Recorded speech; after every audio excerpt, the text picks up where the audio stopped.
कृष्ण हरे ओम राम कृष्ण हरे। श्री ज्ञानदेव वंदन। नमितो योगी थोर विरागी तत्वज्ञानी संत, तो सत्कविवर परात्पर गुरु ज्ञानदेव भगवंत। स्मरण तयाचे होता साचे चित्ती हर्ष नमावे, म्हणून वाटते पुन्हा पुन्हा ते पावन चरण नमावे। अनन्य भावे शरण रिघावे अहंकार सांडून, जणी टाकावी तयावरून या काया कुरवंडून। आणि पहावे नितांत सुंदर तेजोमय ते रूप, सहज साधनी नित्य रंगुनी व्हावे मग तद्रूप। ज्ञानेशाला नमिता झाला मी सद्गुरुला तोष, वरद हस्तमस्तकी ठेवूनी देई मज आदेश। श्री ज्ञानेश्वरी गौरव।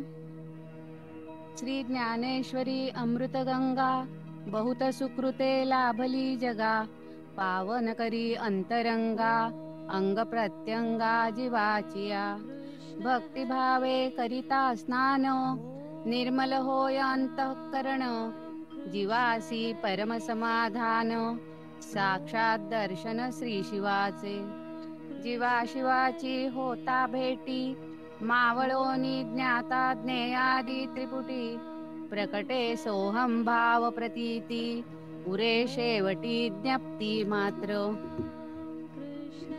स्वामी स्वरूपानंद वंदन।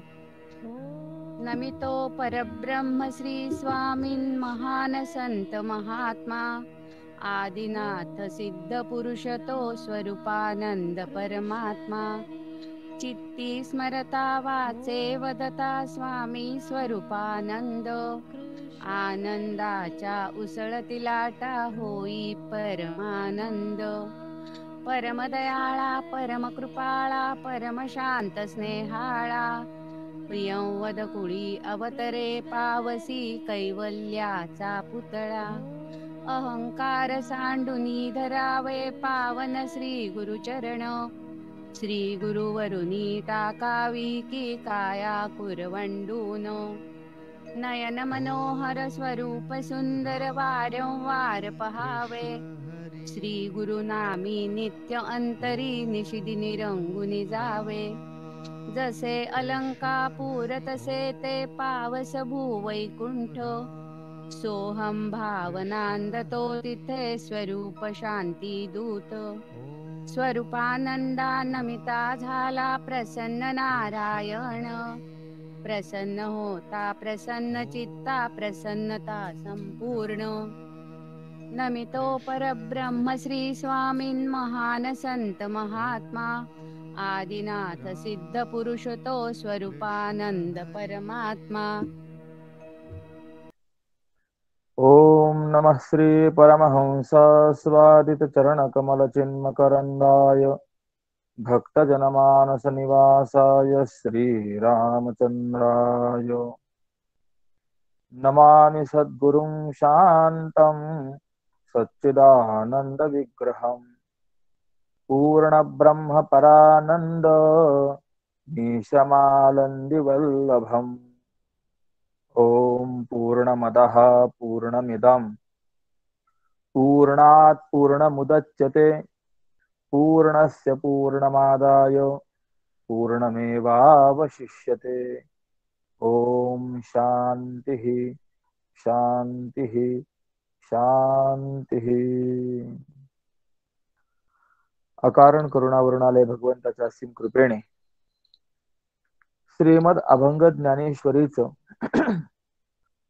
चिंतन करण्याकरता आपण सर्वजण उपस्थित आहोत आणि द्वितीय अध्यायाचं आपलं चिंतन चालू आहे। यामध्ये स्थितप्रज्ञ कोण असतो या संबंधातला आपला विचार चालू आहे। काल 58व्या श्लोकामध्ये आपण विचार करून आलेलो आहोत। यदा संहरते चायं कूर्मोंगानीव सर्वशः इंद्रियाणी इंद्रियार्थेभ्यस्तस्य प्रज्ञा प्रतिष्ठिता. ज्याप्रमाणे कासव आपले अवयव हे सर्व बाजूंनी आवरून घेतं, त्याप्रमाणे आपली इंद्रिय विषयांपासून जो आवरून घेतो त्याचीच बुद्धी आत्मस्वरूपाच्या ठिकाणी स्थित असते. असं हे स्थितप्रज्ञाचे एक लक्षण काल आपण पाहून आलोय. आज थोडासा माऊली विचार सांगतात. विषया विनिवर्तन्ते निराहारस्य ते हिणः रसवर्जम रसोप्यस्य परं दृष्ट्वा निवर्तते. हा जो श्लोक आहे, या श्लोकाचा अर्थ असा आहे, इंद्रियांच्या द्वारा विषयांचे ग्रहण न करणाऱ्या देह तादात्म्यवान मूढाचे, रोग्याचे आणि तपस्व्याचे विषय निवृत्त होत असतात. परंतु मनातून विषयांविषयीचा राग म्हणजे प्रेम मात्र जात नाही. परंतु त्या स्थितप्रज्ञाचा अन्न हा रागही जातो. या श्लोकाचा हा सरळ सरळ अर्थ आहे. यात काय आपल्याला जाणून घ्यायचंय, लक्षात घेण्यासारखं आहे की विषय कुणाकुणाचे निवृत्त होतात.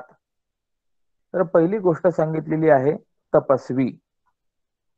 त्यानंतर दुसरी गोष्ट सांगितलेली आहे रोगी. जो रोगी आहे तो देखील विषय सेवन करू शकत नाही. आणि तिसरी गोष्ट सांगितली आहे इंद्रियांच्या द्वारा विषयांचं ग्रहण न करणारा परंतु देह तादात्म्यवान असलेला जो मूढ आहे, त्या तिघांचे विषय निवृत्त होतात. परंतु विषय जरी निवृत्त झाले तरी त्या विषयांविषयीचं जे प्रेम आहे ते मात्र यांच्या अंतःकरणातून परिसमाप्त झालेलं नसतं. मग तो तपस्वी असेल, रोगी असेल अथवा देह तादात्म्यवान मूढ असेल, यांच्या ठिकाणापासून विषय निवृत्त होतात परंतु विषयांविषयीचं प्रेम निवृत्त होत नाही. पण स्थितप्रज्ञ असा आहे की त्याचा अन्न हा रागही जातो, म्हणजे त्याविषयीची आसक्ती, त्याविषयीचं प्रेमही जातं. काय असतं, एखादा रोगी असेल तर त्या रोग्याला आपण विषय सेवन करावं ही अपेक्षा असते, परंतु शारीरिक प्रतिकूलतेमुळे तो ते विषय सेवन करू शकत नाही. म्हणजे विषय निवृत्त झाले की नाही, विषय निवृत्त झाले, परंतु विषयांविषयीचं प्रेम निवृत्त झालेलं आहे काय, नाही. तो विचार करतो मी जर बरा होईल तर हा विषय नक्की सेवन करेन. किंबहुना विषय सेवन करता येत नाही याचं दुःख त्याला अधिक सतावत असतं. एखाद्याला जर डायबिटीस असेल तर त्याला गोड खायला मिळत नाही किंवा गोड खाण्याने अपथ्य होतं, तर त्यामुळे गोड पदार्थ त्याच्यापासून बाजूला होतात, परंतु गोड खाण्याविषयीची त्याच्या अंतःकरणामध्ये असलेली जी रुची आहे ती रुची परिसमाप्त झालेली असते काय, नाही. त्याला सुद्धा गोड खावं हे वाटत असतं, परंतु खाल्ल्याने त्रास होतो म्हणून तो खात नसतो. म्हणजे काय झालं की गोड पदार्थ त्यापासून दूर झाले, परंतु गोड पदार्थांची जी आसक्ती आहे ती मात्र दूर झालेली नाही. उलट पक्षी आपल्याला गोड खाता येत नाही याचं दुःख त्याला अधिक सतावत असतं. हा जसा रोगी या विषयी मी उदाहरणाने विषय सांगितला, त्याचप्रमाणे असाच अगदी विषय इंद्रियद्वारा विषय ग्रहण न करणारा देह तादात्म्य संपन्न जो मूढ असतो त्याच्याविषयी आहे आणि तपस्वीच्या विषयी देखील आहे. तपस्वी या शब्दाचा अर्थ या ठिकाणी साधक वगैरे असं केला तरी चालणार आहे, की साधकाच्याही ठिकाणी बऱ्याच वेळेला विषयापासून तो दूर होतो, परंतु विषयांच्या विषयीची आसक्ती परिपूर्णतः त्याच्या अंतःकरणातून परिसमाप्त झालेलीच आहे असं मात्र आपल्याला सांगता येत नाही. परंतु यापेक्षा स्थितप्रज्ञाचं वैलक्षण्य काय आहे, तर याचा विचार करत असताना सांगतात की स्थितप्रज्ञ जो असतो तर त्याच्या ठिकाणी अन्न याविषयी देखील आसक्ती राहत नाही. आता याचा थोडासा विशद अर्थ आपण बघा. यामध्ये रसाचा विचार केलेला या श्लोकामध्ये. रसवर्जम रसोप्यस्य परंदृष्ट्वा निवर्तते असं म्हटलेलं आहे. त्यामुळे विषय जरी अनेक असतील तरी विशेषतः या ठिकाणी रस शब्दाचा उल्लेख केलेला असल्यामुळे आपल्याला त्या संबंधाने विचार करायचा आहे. रस या एका विषयाला सोडून इतर विषयांचं ग्रहण न करणाऱ्या मनुष्याचे, म्हणजेच रसनेंद्रिय सोडून इतर इंद्रियांपासून विषय निवृत्त होतात, परंतु परब्रह्म साक्षात्कार झाला तरच रस हा विषय देखील रसनेंद्रियापासून निवृत्त होतो. हा या श्लोकाचा दुसरा अर्थ आहे. आता थोडासा विचार करा, या श्लोकामध्ये असलेला जो रस शब्द आहे या रस शब्दाचा नेमका अर्थ काय. तर इतर टीकाकारांनी रस या शब्दाचा अर्थ राग, प्रेम, आसक्ती असा केलेला आहे आणि या राग, प्रेम, आसक्तीची निवृत्ती साक्षात्काराने होते असं त्यांनी या ठिकाणी म्हटलंय. परंतु ज्ञानोबारायांनी मात्र रस शब्दाचा अर्थ राग, प्रेम, आसक्ती असा न करता रस म्हणजे अन्न व त्याची निवृत्ती स्थितप्रज्ञ अवस्थेत होते असं म्हटलेलं आहे. रस शब्दाचा अर्थ माऊलींनी काय केला आहे, अन्न केलेला आहे. मग आता या दोन्ही अर्थांपैकी पहिला अर्थ आणि दुसरा अर्थ यापैकी कोणता अर्थ चांगला आहे. तर उत्तर आपल्याला देता येईल की पहिल्या अर्थामध्ये ब्रह्म साक्षात्कार आणि राग निवृत्ती म्हणजे आसक्ती निवृत्ती यांची व्याप्ती सिद्ध होत नाही, परंतु स्थितप्रज्ञ अवस्था आणि अन्नाची विस्मृती अशी व्याप्ती मात्र अनुभव सिद्ध आहे. त्यामुळे दुसरा अर्थ जो आहे हाच अधिक योग्य आहे. रस शब्दाचा अर्थ अन्न करणे हाच अधिक योग्य ठरेल. आणि या अर्थाच्या स्पष्टीकरणार्थ थोडस विवरण आपण बघा. सामान्य विषयासक्त जे असतात हे सर्वच विषय राग सहित भोगतात, म्हणजे आसक्ती सहित भोगतात. त्यामुळे निग्रहाचा विचार करत असताना या सामान्य विषयासक्त वर्गाला आपल्याला बाजूला ठेवावं लागतं. एक विषय झाला. आता दुसरा प्रकार बघा. ब्रह्म साक्षात्कार न झालेले जे विरक्त आहेत, योगी आहेत, तपस्वी आहेत, संन्यासी आहेत आणि व्रती आहेत, हे सर्वजण विषयांचा निग्रह जरी करीत असले तरी अन्नाचा निग्रह करू शकत नाहीत. कारण ते देहाचं जीवन आहे आणि त्यामुळे कोणते तरी अन्न त्यांना थोडंफार खावंच लागतं. पण ते विरक्त असल्यामुळे ब्रह्म साक्षात्कार झाला नसला तरी त्यांना त्यांचा राग गेलेला असतो. त्यामुळे राग निवृत्ती करता ब्रह्म साक्षात्कारच व्हावा लागतो असं मात्र नियम नाही. आता बघा, विरक्त, योगी, तपस्वी, संन्यासी, व्रती इत्यादी जे काही आहेत हे विषयांचा निग्रह करतात, परंतु अन्नाचा निग्रह करू शकत नाही. उदाहरणार्थ कान आहेत, कानाने शब्द विषयाचा निग्रह करता येईल, डोळ्याने रूप विषयाचा निग्रह करता येईल, पण रसनेने अन्न विषयाचा निग्रह करता येतो काय. जर कानाने नाही ऐकलं तरी सुद्धा जीवन जगू शकेल, डोळ्याने नाही पाहिलं तरी सुद्धा जीवन जगू शकेल, परंतु काही खाल्लंच नाही तर जगू शकेल काय. त्यामुळे सप्तान्न ब्राह्मणापैकी कोणतं का होईना परंतु अन्न मात्र त्याला भक्षण करावंच लागेल असा याचा अर्थ आहे. आता तिसरा विचार करत असताना ब्रह्मज्ञानी पण बाधितानुवृत्तीने राग विराग पूर्वक सर्व विषयांबरोबरच अन्न खाण्यास प्रवृत्त होणं शक्य आहे की नाही. ब्रह्मज्ञानी झालाय, परंतु ब्रह्मज्ञानी झाला म्हणजे काय अन्न सेवन करणं तो बंद करेल काय, तर नाही. बाधितानुवृत्तीने तो राग आणि विरागपूर्वक या विषयांबरोबर अन्नाचं सेवन देखील करणं शक्य आहे. जे सामान्य विषयासक्त बाजूला झाले एक, त्यानंतर ब्रह्म साक्षात्कार न झालेले विरक्त, योगी, तपस्वी, संन्यासी, व्रती हे बाजूला झाले.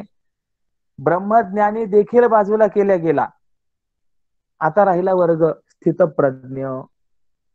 लक्षण स्थितप्रज्ञाचं चाललेलं आहे ना, मग त्याचं वर्णन करतात. पण या सर्वांपेक्षा या स्थितप्रज्ञाची गोष्ट मात्र वेगळी आहे. या अवस्थेमध्ये शरीर भावच नष्ट झालेले असतात. शरीर जगावं ही देखील इच्छा त्याला नसते. आणि म्हणून या वरील सर्व निग्रही लोकांना पण न सुटणाऱ्या देह निर्वाहाला आवश्यक असलेल्या अन्नालाही त्याची रसना विसरून जाते. अर्थात अखंड ब्रह्मानुसंधानामुळे त्याचा रसापासून रसनेचा निग्रह होत असतो. हे इतर सर्वांपेक्षा असलेलं स्थितप्रज्ञाचं वैलक्षण्य आहे. आणि याच अर्थाला अनुसरून ज्ञानोबराय विचार सांगतात, पार्था आणि काही एक ऐक सांगेन कौतुक, भोग त्यजावया पाहे सज्ज झाले जे निग्रह. अर्जुना, आता आणखी एक तुला आश्चर्याची गोष्ट सांगतो, ती ऐक. जे साधक निग्रहाने या विषयांचा त्याग करतात ते श्रोत्रादी इंद्रियांना शब्दादी विषयांपासून आवरतात, परंतु रसनेंद्रियाला मात्र अन्न म्हणजेच रस या विषयापासून आवरत नाहीत. आणि त्यामुळे त्यांना हे विषय हजारो प्रकाराने ग्रासून टाकतात. काय आहे? अमुक एक गोष्ट पाहायची नाही असा काही नियम करतात. म्हणजे रूप विषयापासून चक्षुरेंद्रियाला आवरलं, निग्रह केला. अमुक एक ऐकायचं नाही याचा अर्थ शब्द विषयापासून श्रोत्र इंद्रियाला आवरला आहे. अशा बाकीच्या सर्व विषयांपासून सर्व इंद्रियांना आवर घालता येतो, घालतात, परंतु रसनेंद्रियाला म्हणजे जिव्हेला मात्र अन्न म्हणजे रस या विषयापासून ते आवर घालीत नाहीत, घालू शकत नाहीत. आणि त्यामुळेच हे बाकीचे विषय जे आहे हे त्यांना हजारो प्रकारांनी ग्रासून टाकतात. उदाहरण सांगतात, जेवी वृक्षाची पालवी वरी वरीच खुटावी आणि मुळी द्यावे जळ तरी कैसा तो मरेल. एखाद्या झाडाची वरवर पालवी खुडावी आणि मुळाला मात्र पाणी घालावे, असं जर केलं तर या योगाने त्या झाडाचा नाश होऊ शकेल काय? होऊ शकत नाही.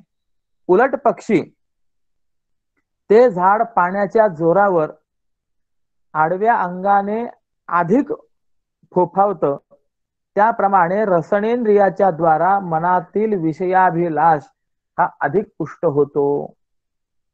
आपल्याकडे पद्धती आहे, केळी वगैरे आपण जर पाहिली किंवा द्राक्ष वगैरे जर पाहिले तर त्यामध्ये छाटणी हा एक प्रकार आहे. जर पालाच फक्त अधिक वाढत राहिला तर झाडाची वाढही चांगली होत नाही आणि फळही चांगलं येत नाही.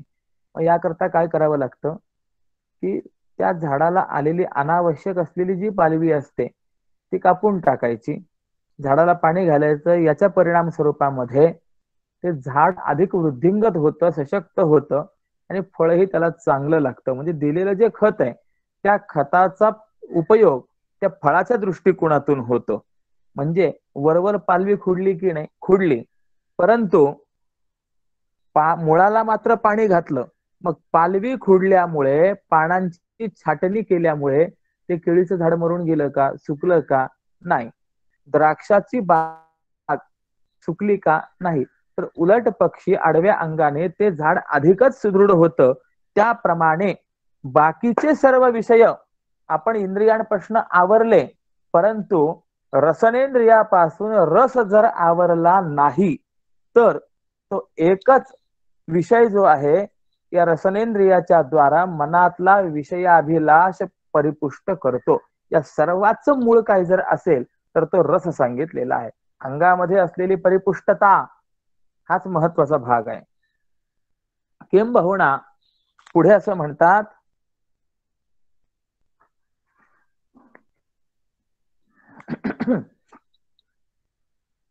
येरा इंद्रिया विषय तुटे तैसा नियमू न ये रस हटे, जे जीवन हे न घटे येणे विण.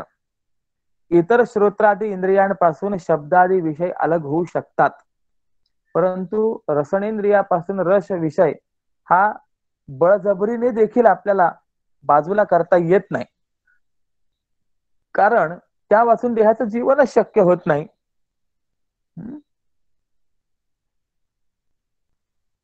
आपण पाहून आलो, एखादा आंधळा आहे, त्याला रूप विषय दिसत नाही, जगत नाही, काय जगतो, दिसलं नाही तरी जगतो.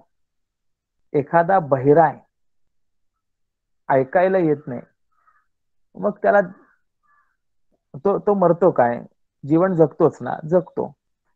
पण जर जेवणच नाही केलं, अन्न जर नसेल तर जगेल काय, निश्चितपणे मरेल.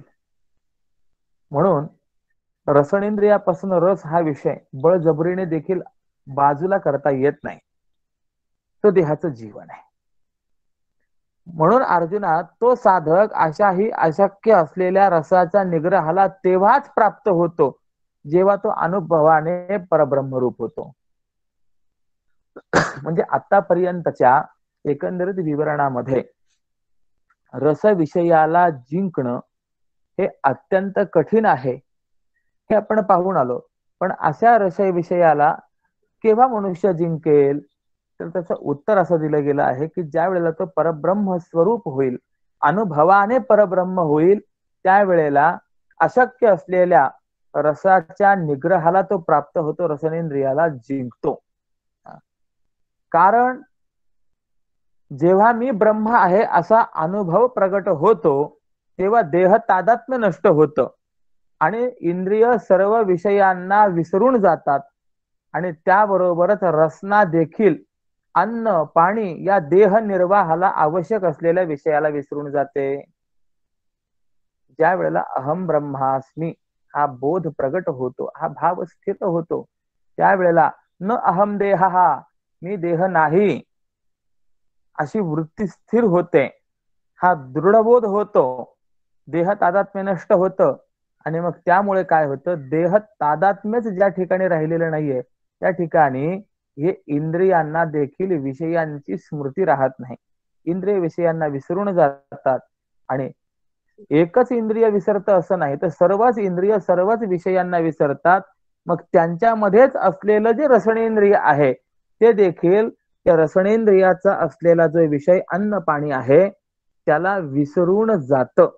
आणि अशी ज्या वेळेला अन्न पाण्याची देखील विस्मृती होते, देह तादात्म्य परिसमाप्त होतं आणि अहम ब्रह्मास्मी सहा अहम सोहम योग जो आहे तो हाच आहे.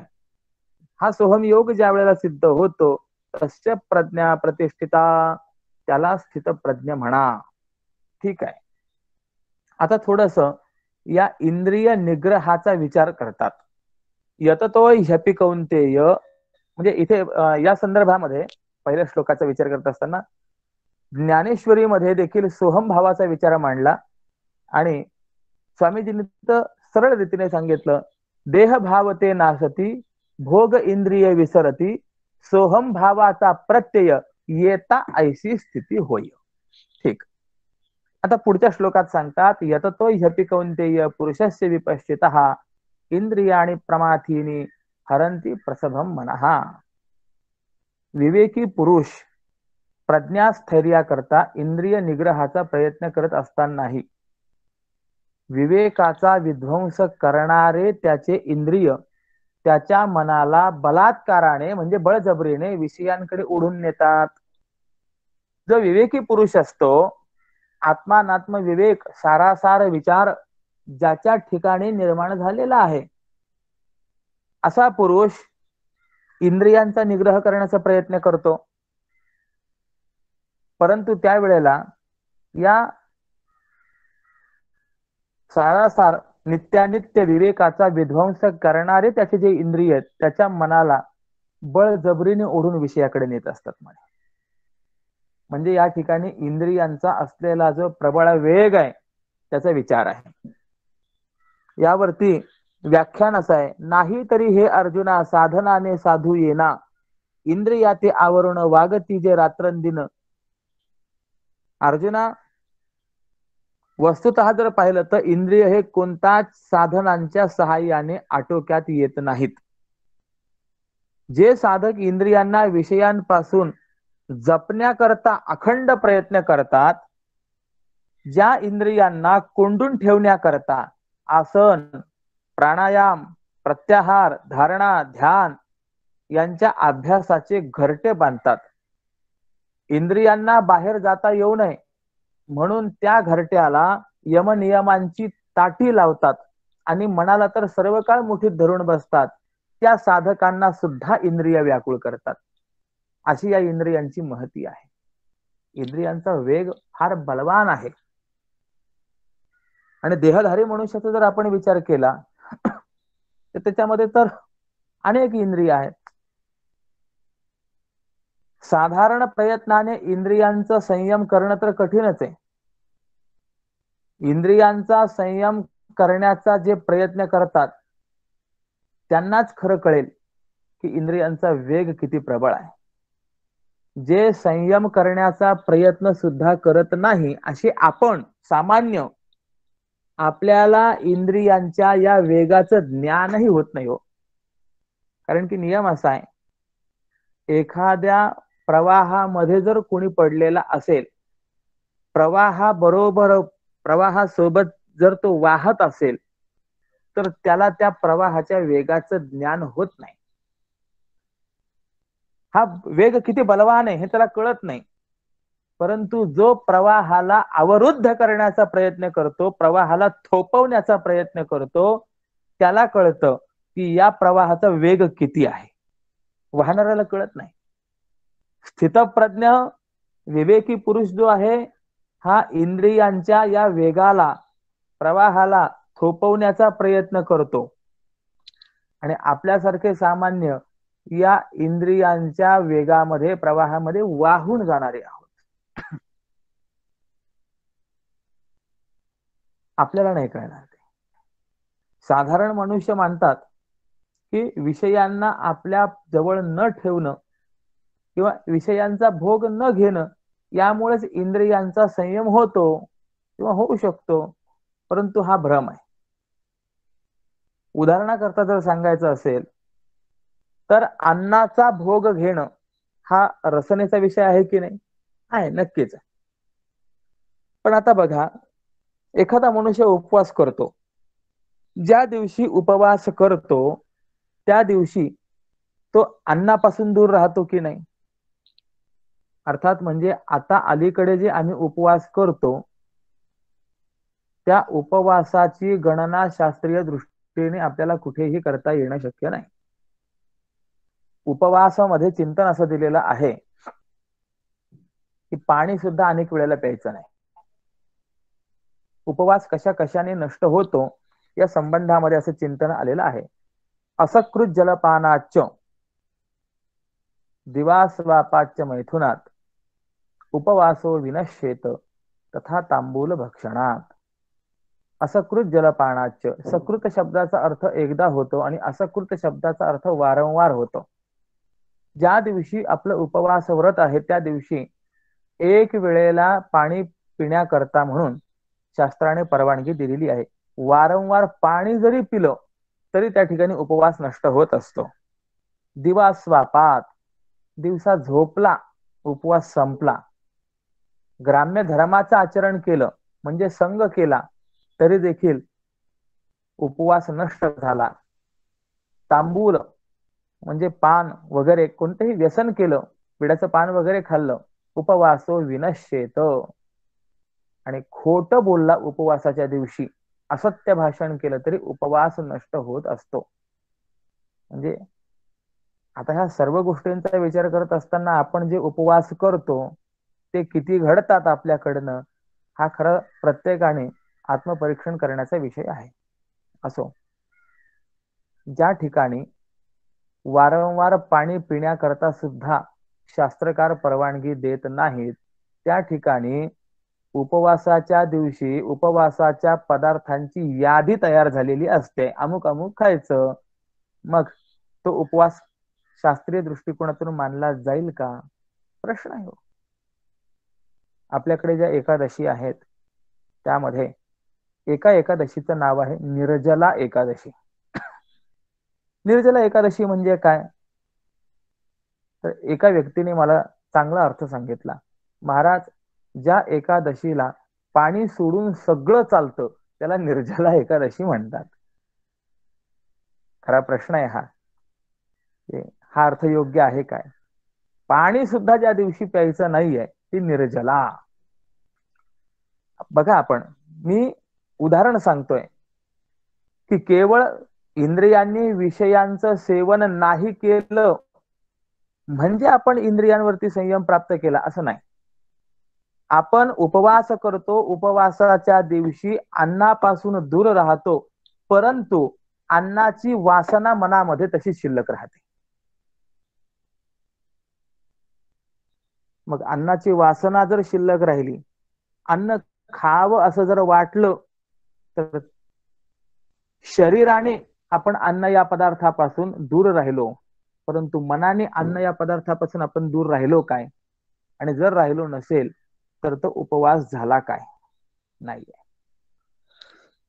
निराहार राहणं याचा अर्थ काय आहे? आर्यन्ते इंद्रियैहि ये विषयास्ते सर्वेपि आहार पदवाच्याः. त्या त्या इंद्रियाकडून जो जो विषय ग्रहण केला जातो तो तो विषय म्हणजे त्या त्या इंद्रियाचा असलेला आहारच आहे. आणि उपवासाच्या दिवशी निराहार व्हायचा याचा अर्थ आहे की सर्व इंद्रियांकडनं त्या त्या इंद्रियांचे असलेले जे विषय आहेत ते विषय केवळ भगवत संबंधित असतील तरच ग्रहण करायचे. संसार संबंधित असलेल्या विषयांचं ग्रहण न करणे हेच असलेलं निराहारत्व आहे. हाच असलेला खरा उपवास आहे. वास शब्दाचा अर्थ राहणे आहे आणि उपशब्दाचा अर्थ जवळ. अंतःकरण वृत्तीने भगवंताच्या जवळ राहणे हाच खरा उपवास आहे. कानाने जे ऐकायचं आहे तर त्या दिवशी भगवंताच्या संबंधानेच ऐकायचंय, बाकी बाह्य अन्य गीतं ऐकायची नाहीयेत. डोळ्याने पाहायचंय तर भगवंताचंच रूप पाहायचंय, सांसारिक कोणतंही रूप आपण पाहायचं नाहीये. मुखाने बोलायचंय तर भगवंताच्या विषयीच बोलायचंय, व्यतिरिक्त अन्य काही न बोलणे म्हणजे हाच असलेला सांसारिक दृष्टिकोनातून त्या विषयांचा असलेला निराहार आहे. आहार परिसमाप्ती प्रत्येक इंद्रियाचं असंच आहे. उपवास करणारा हा भुकेच्या प्रबळतेमुळे उपवासाच्या वेळेला देखील जर अन्नाच्या स्वादाचाच विचार करत असेल तर त्या उपवासाला काय किंमत आहे?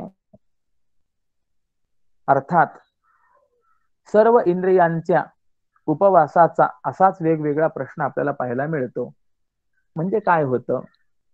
इंद्रिय आणि विषय यांच्यामध्ये दूरत्व निर्माण होतं, पण जेवढं इंद्रिय आणि विषय यांच्यामध्ये दूरत्व निर्माण होतं तेवढाच अंतःकरणातील आसक्ती जी आहे ती अधिक दृढ होत चालते. आणि त्यामुळे इंद्रिय जी आहेत ती आपल्याला त्या विषयांकडे खेचण्याचा प्रयत्न करत असतात. जो साधक असतो, जो विवेकी असतो, तो विषयांपासून निवृत्त होण्याचा प्रयत्न करतो आणि ते इंद्रिय जे आहेत त्या त्या विषयांकडेच धाव घेत असतात. साधकांना देखील ते इंद्रिय व्याकुळ करतात. सामान्यांची काय कथा? अहो, साधक असू देत, चांगले जे शास्त्र प्रणेते आहेत अशांना देखील या इंद्रियांनी फार मोठा धोका दिल्याचं वर्णन आहे. या संबंधामध्ये एक उदाहरण असं आहे. महर्षी व्यास आणि त्यांचे शिष्य पूर्वमीमांसा शास्त्रकर्ते जैमिनी हे दोघं एकत्र बसलेले होते. काही ग्रंथ लिखाण चाललेलं होतं आणि त्यामध्ये व्यास नारायणांनी असा एक श्लोक लिहिला. मात्रा दुहित्रा स्वस्रावा नवी विक्तासनो भवेत बलवान इंद्रिय ग्रामः विद्वांसम अपि करशती. या श्लोकाचा अर्थ आहे, आपली माता असेल, आपली मुलगी असेल, भगिनी असेल, यापैकी कोणतीही जरी स्त्री असेल, परस्त्रीविषयी तर नाहीच नाही, परंतु याच्या स्वकीय मानल्या जातात, या स्त्रीशी देखील एका सणावरती माणसाने बसू नये. कारण की इंद्रिय ग्राम बलवान आहे, तो सुज्ञ माणसाला देखील आकर्षित करतो, व्याकुळ करतो. यावरती जैमिनींनी व्यास नारायणांना सांगितलं, गुरुदेव, तुमच्या श्लोकातील पूर्वार्ध हा मला मान्य आहे. मात्र दुहित्रा स्वसरावा नवी विक्तासन भवेत. मर्यादाचा विचार करत असताना मर्यादा रक्षण या हेतूने इथपर्यंत ठीक आहे, परंतु बलवान इंद्रिय ग्राम हा विद्वांसम अपि करशती याविषयी माझा आक्षेप आहे. माझं असं म्हणणं आहे, विद्वांसम नापि करशती, जे सुज्ञ आहेत त्यांना हा इंद्रिय ग्राम काही करू शकत नाही, समूह काही करू शकत नाही. जे आज्ञ आहेत त्यांना मात्र या इंद्रिय समूहाचा, इंद्रिय ग्रामाचा कदाचित धोका उद्भवेल. यावरती व्यासनारायण म्हणाले, ठीक आहे, आपण असं करूया, काही दिवसांनंतर पूर्ण विचारांती हा श्लोक लिहूया. त्यावेळेला विद्वांसम अपिकर्षती लिहायचं की नापिकर्षती लिहायचं याचा आपण विचार करूया. ठीक आहे. काही काळ त्यावरती लोटला गेला. पावसाळ्याचे दिवस होते. व्यासनारायणाने एक दिवस माया केली. जैमिनींना सांगितलं, काही कार्याच्या हेतूने मी बाहेर जात आहे, एक साधारणतया 5-6 तासांनी किंवा उद्या येईन. जैमिनी म्हणाले, ठीक आहे. व्यासनारायण आश्रमाच्या बाहेर गेले आणि 1-2 तासांनी थोडासा पाऊस चालू झालेला. व्यासनारायणांनी एका सुंदर तरुणीचं रूप धारण केलं आणि त्या पर्णकुटीच्या बाहेर आडोशाला पावसापासून आपलं रक्षण करण्याकरता उभे राहिले. परंतु पायामध्ये असलेले नूपुर, त्यांचा ध्वनी हा ज्यावेळेस कानावर जैमिनींच्या पडला, सहजच लक्ष वेधल्या गेलं. नूपुरांचा ध्वनी येतोय, कुणीतरी आहे. आणि म्हणून ज्यावेळेस पाहण्यास प्रवृत्त झाले तर अत्यंत लावण्यमती असलेली एक सुंदर तरुणी दिसली. आणि ती तरुणी पाहताच जैमिनींच्या अंतःकरणामध्ये अभिलाषा निर्माण झाली. जैमिनी त्या ललणीच्या जवळ गेले आणि विचारलंय, आपण कोण आहात, आपलं नाव काय आहे, या अरण्यामध्ये आपण काय कारणाने आलेला आहात. त्यावेळी तिने सांगितलं, मी एक देवकन्या आहे आणि विवाह व्हावा या हेतूने मी आलेली आहे. उत्तम वर प्राप्ती व्हावी याकरता मी तपश्चर्या या ठिकाणी करत आहे. जैमिनींनी प्रश्न विचारला, आपणास पती कसा हवाय. तिने सांगितलं, शास्त्रज्ञान संपन्न असावा वगैरे वगैरे. तिने आपल्या काही अपेक्षा व्यक्त केल्या.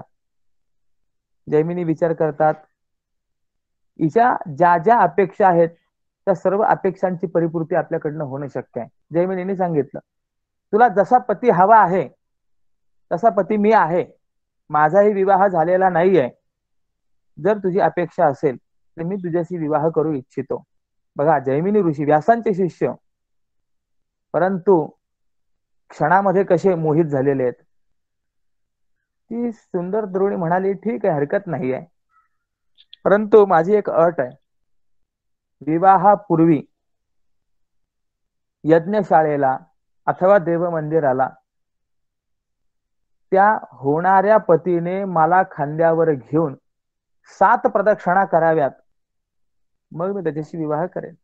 जैमिनी म्हणाले, तयार आहे, लगेच खांद्यावर बसा. जैमिनींनी त्या सुंदर तरुणीला आपल्या खांद्यावर घेतलं. यज्ञशाळा पर्णकुटीमध्ये होतीच. ते यज्ञशाळेला 2-3 प्रदक्षिणा झाल्या आणि जैमिनींच्या अंतःकरणामध्ये विचार निर्माण झाला की आपण प्रदक्षिणा करतच आहोत, एकदा या सुंदर तरुणीचं सुंदर मुख पाहावं. म्हणून जी नजर वरती गेली आहे, तर सुंदर तरुणी न दिसता दाढी मिशा दिसायला लागल्या. आश्चर्यचकित झाले, धक्का बसला. एकदम खाली उतरवलं, पाहतात तर दुसरं तिसरं कोणी नाही, साक्षात व्यासनारायण होते.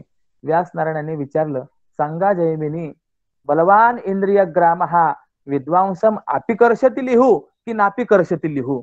जैमिनींनी हात जोडले, साष्टांग दंडवत घातलाय आणि सांगितलं, नाही महाराज, तुम्ही म्हणतात तेच बरोबर आहे. बलवान इंद्रिय ग्राम हा विद्वांसम अपिकर्षती. बघा, माऊली तेच म्हणतात की हे जे साधक आहेत, हे साधक इंद्रियांना कोंडून ठेवण्याकरता काय काय करतात, घरट बांधतात अभ्यासाचं. पण कोणत्या? आसन, प्राणायाम, प्रत्याहार, धारणा, ध्यान यांच्या अभ्यासाचं घरट बांधतात. या इंद्रियांना बाहेर जाता येऊ नये, विषयांपर्यंत जाता येऊ नये याकरता या घरट्यांना यम आणि नियमांची ताटी लावतात आणि चंचल असलेल्या या मनाला सर्व काळ मुठीत धरून बसतात. पण अशाही साधकांना इंद्रिय मात्र व्याकुळ केल्याशिवाय राहत नाही. तयातेही भोग ओढी ऐशी इंद्रियांची प्रौढी. अशी इंद्रियांची महती आहे. आणि आपण काय विचार करतोय, अशा इंद्रियांवर ज्याने विजय प्राप्त केलेला आहे, ज्याची इंद्रिये तत्त विषयांकडे जात नाहीत, तो स्थितप्रज्ञ. हे विलक्षण आपण पाहतोय. यामुळे यामध्ये इंद्रियांच्या अधीन झालेल्यांमध्ये सर्वसामान्य तर आहेच आहे, परंतु विरक्त, तपस्वी, योगी हेच पण त्याच्यामध्ये येतात. पुढे माऊली म्हणतात, त्याप्रमाणे हे विषय वृद्धी सिद्धींच्या रूपाने प्राप्त होतात आणि मग त्या इंद्रियांच्या संबंधाने त्या साधकाला बांधून टाकतात. आणि ज्या वेळेला मन, इंद्रिय आणि विषय यांच्या चिमटीमध्ये सापडतं, मन इंद्रिय आणि विषय यांच्या चिमटीत सापडतं, तेव्हा आसन प्राणायामादिकांच्या अभ्यासाविषयी त्याला कितीही उत्तेजित केलं तरी ते जागच्या जागीच असमर्थ होऊन राहतं. असा इंद्रियांचा बळकटपणा आहे. ज्या वेळेला इंद्रिय बलवान झालेले असतात त्यावेळेला कितीही म्हटलं की पहाटे 4ला उठायचं, पहाटे 5ला उठायचं, तरी सुद्धा हा उठतच नाही. हा सूर्यवंशी 7 शिवाय 8 शिवाय अंथरूण सोडतच नाही. इंद्रियांचा बळकटपणा आहे हा. बघा स्वामीजींनी काय सांगितलंय, लाचावले मन तेथे तरी अधिकाधिक गुंते, मना पार्था काय सांगू, अभ्यासी ते होय पंगू, ऐसे इंद्रियांचे बळ करी चित्ताचे चंचळ. हे इंद्रिय जे आहेत या चित्ताला चंचल करतात. मग असे जे इंद्रिय आहेत तानि सर्वाणि संयम्य युक्त आसीत मत्परः वशे हि यस्येंद्रियाणि तस्य प्रज्ञा प्रतिष्ठिता. मग त्या सर्व इंद्रियांचा, अशा बलाढ्य इंद्रियांचा निग्रह करून शांतचित्त होऊन माझाच अनन्य भक्त होऊन असावं.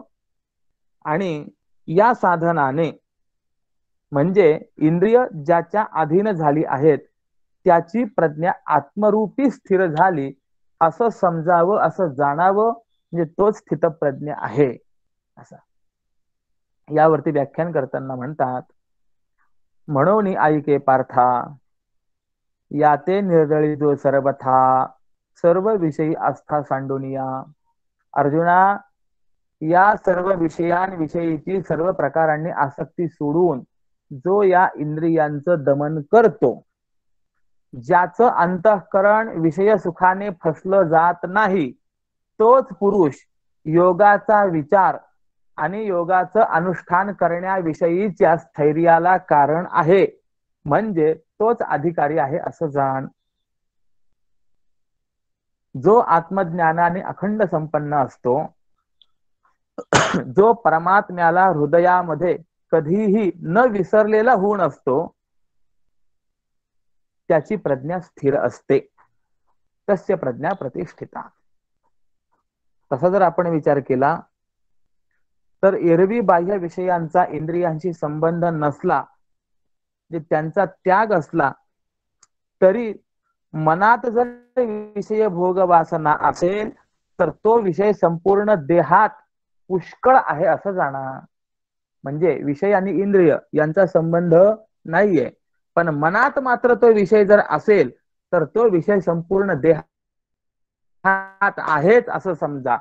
आणि काही वेळेला विषय आणि इंद्रिय यांचं सान्निध्यही आहे, परंतु त्या विषयाविषयी जर आसक्ती नसेल तर तो विषय देहात नाही असं आपल्याला सांगता येतं. मग स्थितप्रज्ञ कोणत्यामध्ये, विषय आणि इंद्रिय यांचा संयोग असेलही परंतु मनामध्ये त्याचा तो विषय नसल्यामुळे तो स्थितप्रज्ञ. आणि आमचा जर विचार केला तर विषय आणि इंद्रिय आमच्या सोबत यांची संगती आमच्या ठिकाणी नसते, पण आमच्या मनामध्ये मात्र तो विषय असतो, त्यामुळे आम्ही सामान्य ठरतो, स्थितप्रज्ञ नाही. याला उदाहरण देतात, जैसा का विषाचा लेशू घेतलिया होय बहु असू, मग निभ्रांत करीनाशू जीविताशी. ज्याप्रमाणे विषाचा फार थोडा भाग घेतला तरी तो देहाच्या सर्व भागात पसरतो आणि निसंशय आपल्या आयुष्याचा घात करतो, त्याप्रमाणे मनात असलेला विषय हा सर्व देहात पसरत असतो आणि तो विषय घात केल्याशिवाय राहत नाही.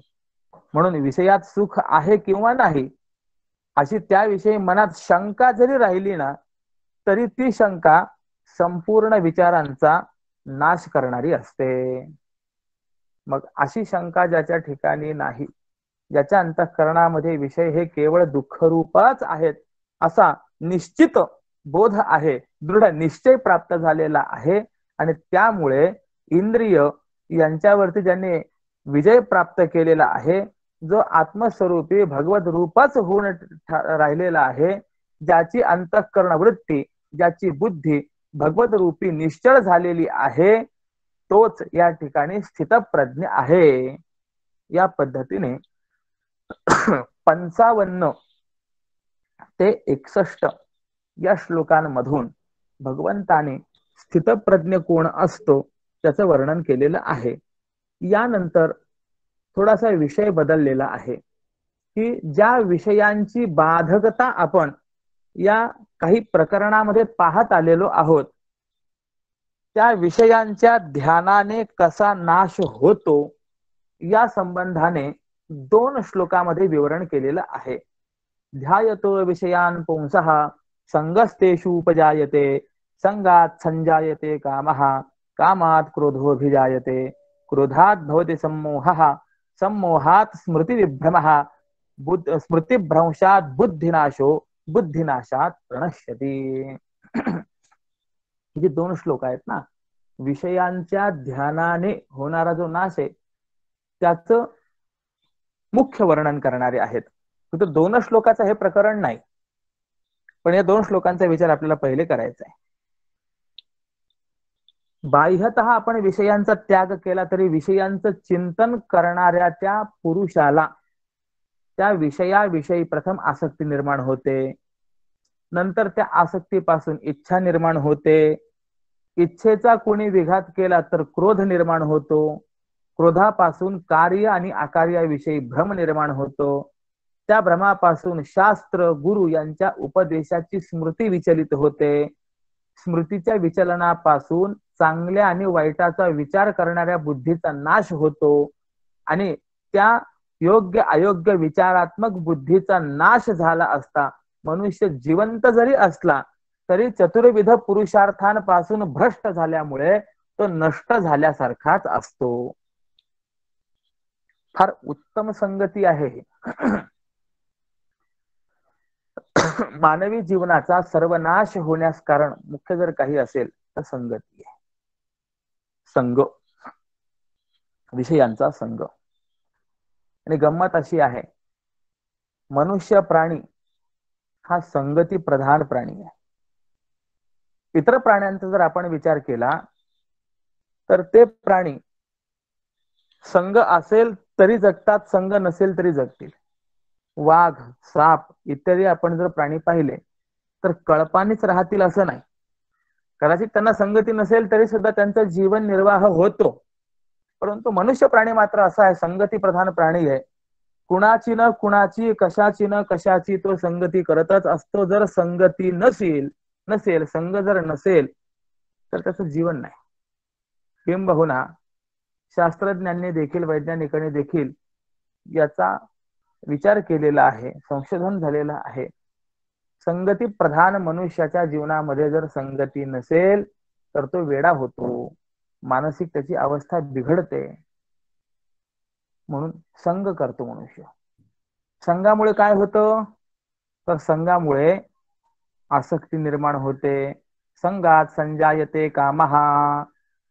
बर, आणि मग हा जो काम आहे, आसक्तीपासून जी निर्माण होणारी इच्छा, या इच्छेचा कोणी जर विघात केला तर कामात क्रोधोभिजायते, त्याला राग येतो. ठीक, मग पुढे काय होतं, राग आल्यामुळे काय होतं, क्रोधात भवती सम्मोहः. राग आलेल्या माणसाला आपण काय करावं काय करू नये कळत नाही, काय बोलावं काय बोलू नये कळत नाही. म्हणून आपण म्हणतो रागाच्या भरामध्ये मनुष्य काहीही करून जातो आणि काहीही बोलून जातो. म्हणजे याचाच अर्थ काय आहे, कार्य अकार्याविषयीचं भान त्याला राहत नाही. तुकोबराय बोलतात, झाली क्रोधा सवे भेटी, तोंडा वाटे नरक लोटी. जर माणसाची क्रोधासोबत भेट झाली तर मनुष्य मुखाद्वारे वाटेल ते बोलतो, नंतर पश्चाताप करतो की नेमकं आपण काय बोललो, असं का बोललो असेल. परंतु त्या वेळेला क्रोध आहे, क्रोधात भवती सम्मोहः.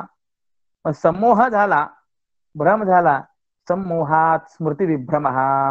या भ्रमामुळे काय होतं, शास्त्र गुरु यांनी जो केलेला उपदेश असतो त्या उपदेशाची स्मृती विचलित होऊन जाते, आठवत नाही.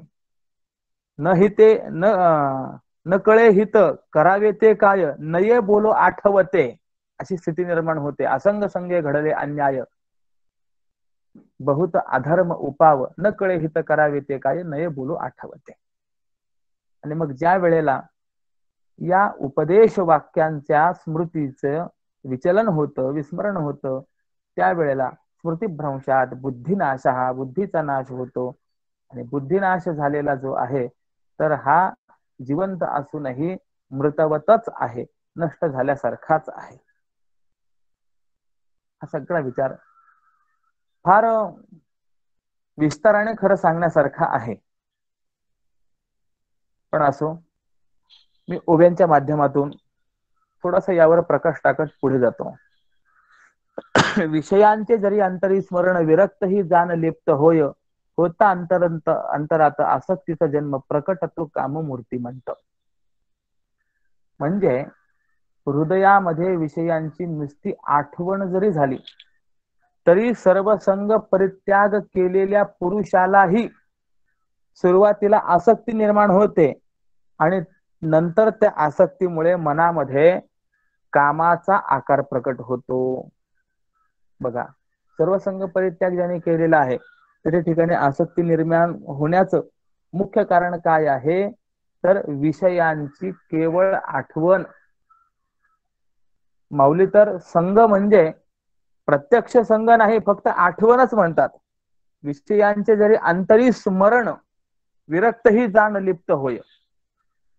मग केवळ स्मरणाने सुद्धा जर लिप्त होत असेल तर प्रत्यक्ष संघाने लिप्त होईल हे काही वेगळं सांगायची आवश्यकता आहे काय?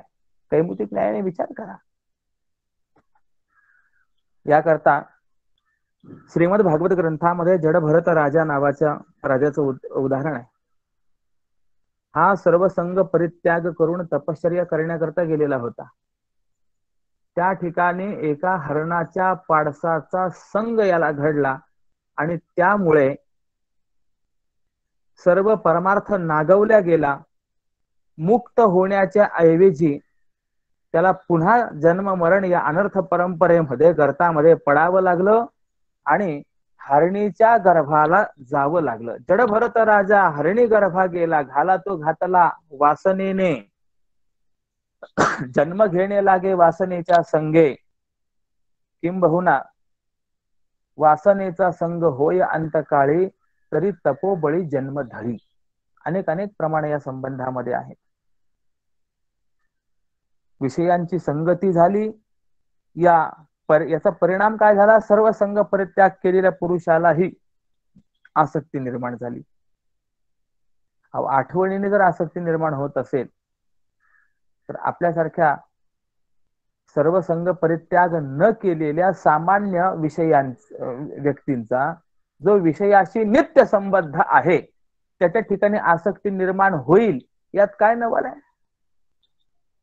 आणि या आसक्तीमुळेच मनामध्ये कामाचा आकार हा प्रगट होतो. बर, जिथे काम उत्पन्न झाला म्हणजे इच्छा उत्पन्न झाली तिथे क्रोध हा पहिले असतोच. प्रकटता काम दिले क्रोध हे ठाण, आधीची गा जाण तेने पार्था, तेथे पार्था. जिथे काम आहे तिथे क्रोध आहेच. जिथे काम उपजला तिथे क्रोध आधीची आला. क्रोधी असे ठेविला समूह जाणे. आणि या क्रोधामध्ये कर्तव्य आणि अकर्तव्य यांच्या विषयीचा भ्रम हा ठेवलेलाच असतो असं जाण म्हणे. काय आहे? काम, क्रोध आणि लोभ असे हे तीन विकार शास्त्रकारांनी सांगितलेले आहेत. यामध्ये मुख्य विकार काम आहे. कामाची पूर्णावस्था म्हणजे लोभ आहे आणि कामाची अपूर्णावस्था म्हणजे क्रोध आहे. काम शब्दाचा अर्थ इच्छा आहे. इच्छा पूर्ण झाली तर अंतःकरणामध्ये लोभ वाढतो, प्रवृत्त जन्माला येतो. आणि जर काम अपूर्ण राहिला म्हणजे इच्छा जर अपूर्ण झाली तर क्रोध या ठिकाणी निर्माण होत असतो. म्हणून कामाचेच हे असलेले दोन परिणत स्वरूप आहेत. अपूर्णावस्था क्रोध आहे आणि पूर्णावस्था लोभ आहे.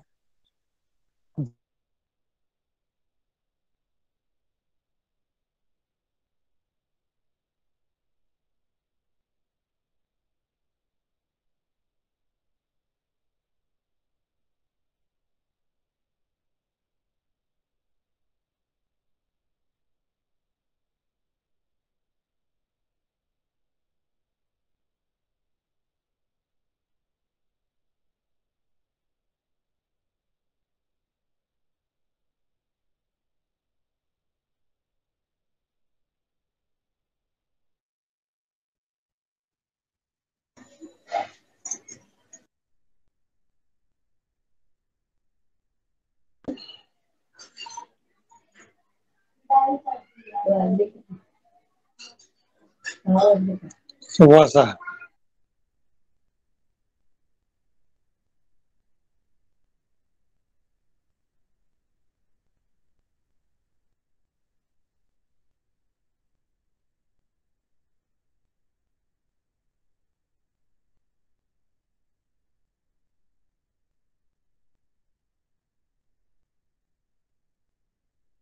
त्यावेळी हृदयात बुद्धीला कोणताही विचार न सुचल्यामुळे ती बुद्धी व्याकुळ होते. अर्जुना, देखे जन्मांधासी पळावे लागावे मग ते जैसे धावे सैरा वैरा तैसे स्मृती भंग आला तर तो अत्यंत दीन होऊन स्वैर धावत असतो. त्याप्रमाणे बुद्धीला अनेक भ्रम होतात. स्मृतीभ्रंश झाला असता म्हणजे बुद्धी विचारहीन झाल्यामुळे सर्व बाजूंनी अवघडून जाते. त्यावेळेला हे जे सांख्य कर्मयोगाचे शास्त्र आणि गुरु या मुळासकट संपूर्ण ज्ञान जे आहे ते उपटलं जातं. मग चैतन्याच्या भ्रंशी शरीर दशा जैसी तैसी पुरुषा बुद्धीनाशी होय देखे. प्राण निघून गेल्यानंतर शरीराची जशी दुर्दशा होते त्याप्रमाणे बुद्धीनाश झाला की पुरुषाची दुर्दशा होत असते असं जाण. म्हणून अर्जुना ऐक, जशी अग्नीची लहानशी ठिणगी इंधनाला लागली आणि मग तो अग्नी मोठा झाला तर त्रिभुवनालाही जाळण्याला पुरेसा होतो, त्याप्रमाणे कदाचित विषयाचं चिंतन थोडं जरी मनाकडून घडलं तरी ते फार मोठ्या अधःपतनाकडे नेणारं असतं किंवा एवढं मोठं अधःपतन ते शोधत असतं. अग्नीची ठिणगी लहानशी, परंतु ती इंधनाला जर लागली तर मोठं स्वरूप धारण करते आणि मग संपूर्ण त्रिभुवन जाळण्याकरता ती पुरेसं ठरते. रामायणामध्ये आपण बघा, मारुती रायांचा अपराध वाटून रावणाने मारुती रायांच्या शेपटाला अग्नी लावण्याची कल्पना दिली. त्याप्रमाणे या मूढ राक्षसांनी मारुती रायांच्या शेपटीला अग्नी लावला. तो किती असेल?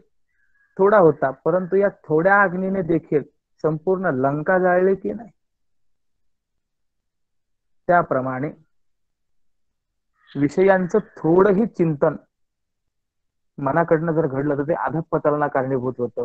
आपल्याकडनं विषयांचं केवळ चिंतनच नव्हे तर विषयांचं चिंतन, विषयाचा संग आणि विषयांची आसक्ती त्या सर्वच गोष्टी घडतात.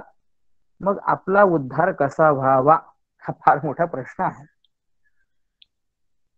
या संबंधाने पुष्कळ विचार आहेत.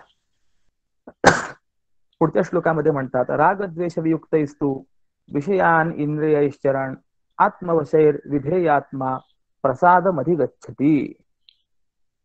त्याचा अर्थ आहे ज्याचं चित्त इच्छेप्रमाणे वागणारा आहे असा पुरुष रागद्वेष रहित आणि स्वाधीन असलेल्या इंद्रियांच्या द्वारा विषयांचं सेवन करीत असताना मनाची प्रसन्नता प्राप्त करून घेतो.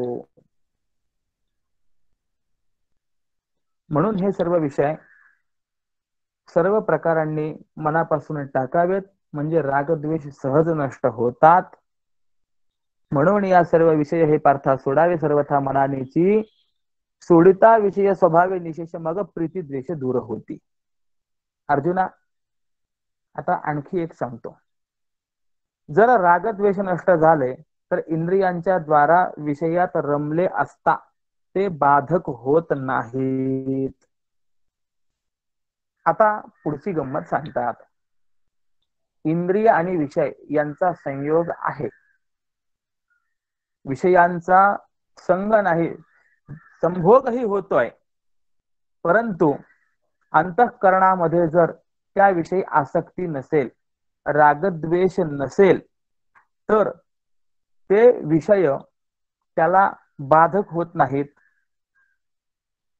परंतु विषयांचा संगही कदाचित नसेल, परंतु अंतःकरणात जर आसक्ती असेल तर ते विषय बाधक झाल्याशिवाय राहणार नाही. म्हणजे याचा अर्थ तात्पर्य असं आहे की सर्व जी निंदा आहे तर ती विषयांची निंदा नसून विषयांच्या आसक्तीची निंदा आहे. विषय हे साधकही नाहीत आणि बाधकही नाही आहेत, विषय तटस्थ आहेत. जीवाची अंतःकरणाची जी वृत्ती आहे ती साधक किंवा बाधक आपल्याला मानता येईल.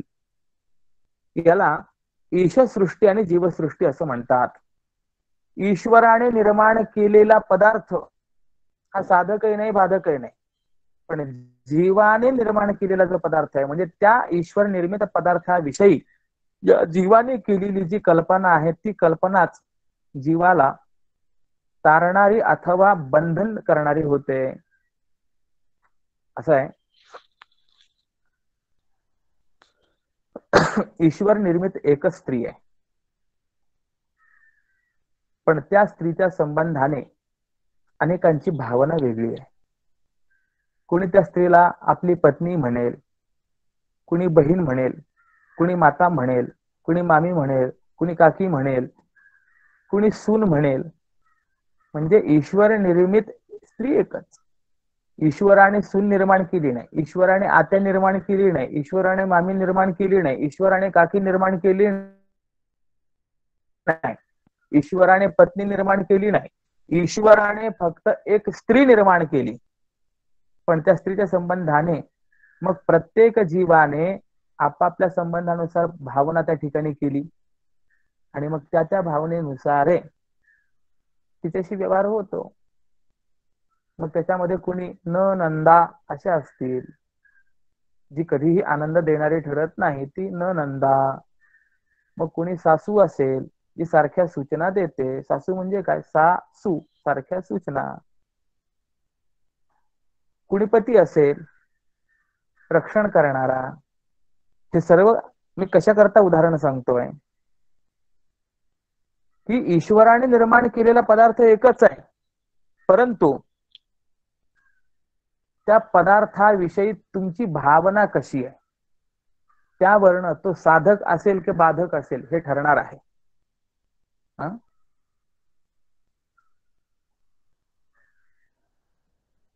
विषयाविषयी जर आसक्ती नसेल तर पदार्थ जवळ असूनही तो बाधक ठरणार नाही.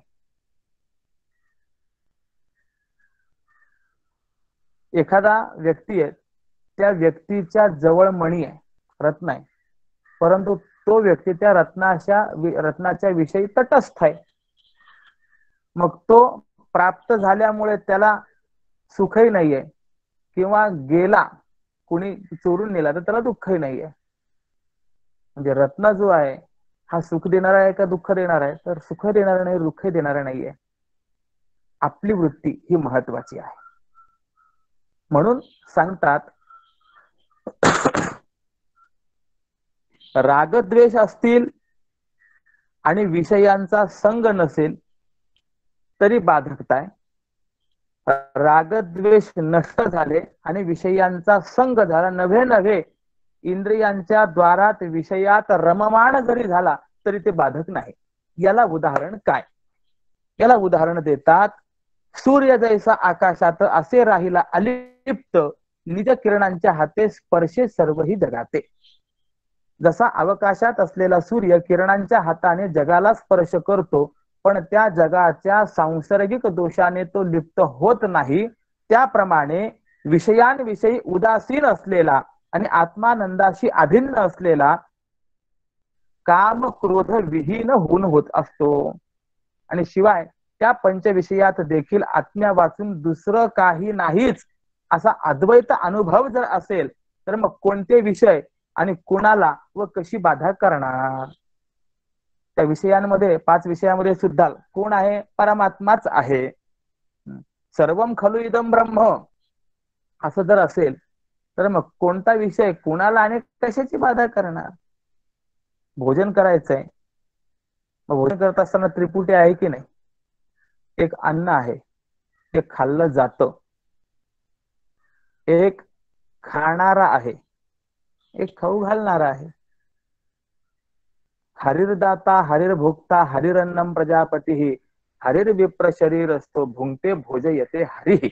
ही जर भावना असेल, दाता हरी, भोगता हरी, जे खाल्लं जाणार आहे ते हरी, मग सर्वच जर हरी असेल, विषय सुद्धा जर परमात्मा स्वरूपात असतील तर हा विषय परमात्मा स्वरूप, विषय भोगणाराही परमात्मा स्वरूप आणि ते विषय प्रेषण करणाराही जर परमात्मा स्वरूप, हा जर अनुभव असेल, हा जर अद्वैत अनुभव आपल्या जीवनामध्ये प्राप्त झाला तर कोणत्या विषयाची कुणाला बाधा होणार आणि कशाची बाधा होणार? अर्थात विषय देखील परमात्मा स्वरूपानेच पाहण्याची दृष्टी प्राप्त होणं हे फार मोठं भाग्य आहे. उदाहरणार्थ दुसरं उदाहरण दिलेलं आहे, पाणीच पाण्यात बुडालं. आता कुणाला कशाची बाधा? अग्नीने पोळला गेला, अग्नीला बाधा आहे काय? एका निखाऱ्यामध्ये जर दुसरा निखारा टाकला तर पहिला निखारा ओरडतो काय? अरे अरे मी भाजलो. नाही, कारण की हाही निखारा आणि तोही निखारा एक स्वरूप आहे. मग त्याप्रमाणे विषय आणि भोगणारा हे दोन्ही जर परमात्मा स्वरूपच असतील, असा जर अद्वैत अनुभव आला तर मग कुणाला कशाची बाधा? परब्रह्म स्वरूपाने सर्वत्र भरलेला तो स्थितप्रज्ञ परिच्छिन्न विषयांच्या संबंधाने चहूबाजूंनी पूर्ण भरला जाईल तरी सुद्धा त्याला कोणतीही बाधा नाही. आणि असा जो शुद्ध निरुपाधिक स्वरूपाने सर्वत्र आत्मरूपच होऊन राहिलेला आहे, त्याची प्रज्ञा स्थिर झालेली आहे असं तू निसंशय जाण.